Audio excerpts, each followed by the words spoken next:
there is one really important thing to understand. In nature, there is nothing like in the making. Things simply appear and disappear. They are here or not. They are or they are not. And so, phenomena, what we call progress or growing, are just mind converted on the mental understanding based ideas of reality, always independent of one certain instance, of one factor: time. Again, nature just is or is not.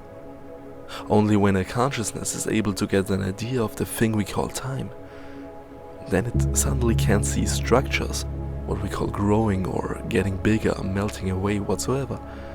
But there is no time in nature. From this point of view, a tree or a leaf doesn't grow in this sense, because whenever you want to see something grow, you need time. Without it, there is just a leaf. Time, this weird idea, has become a serious instance in our ordinary day consciousness. We always speak about growing, about progression. Always the becoming is the important thing, but never the being. But nature just is. It doesn't want to get anywhere, like us human. That doesn't mean that nature is static or death.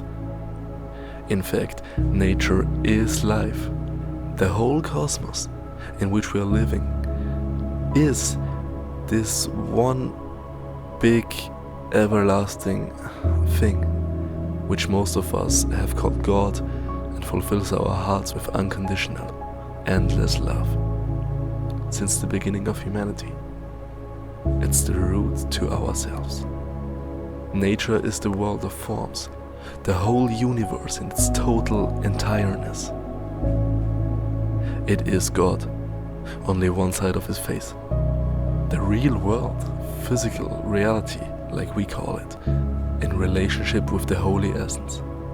Pure consciousness that finds its way in this world through billions of channels, through all the living beings. It's not only the physical world, and it's not only consciousness. It's the relationship. Existence always depends on the same principle: duality. There has to be the subject and the object, the thinker and the thoughts. It's the relationship that keeps both of them exist. If you take one of them, the other one disappears. You need others to know yourself.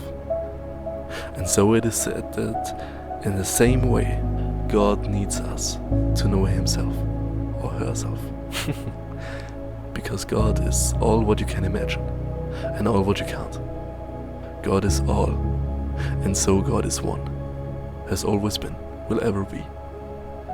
And one can't know, can't experience itself.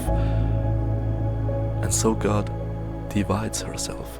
She got herself absorbed in all the beings to play the game, me and the other. And here you are.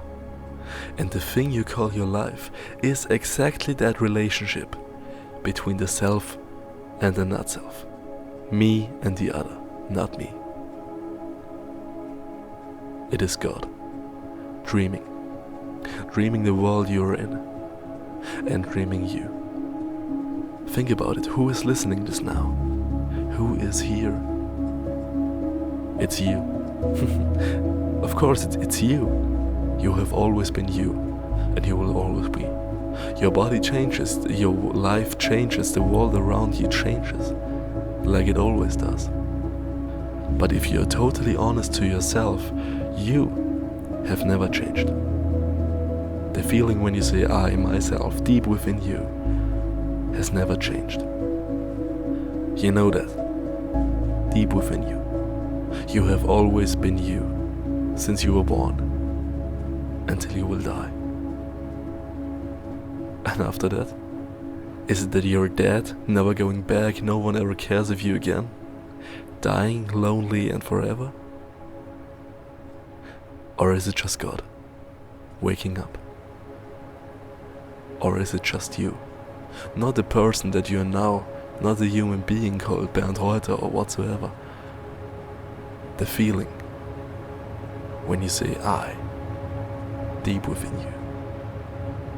The feeling that every human being feels inside her heart, which feels always the same, has always felt the same. And I think the reason for that is that we are the same, actually.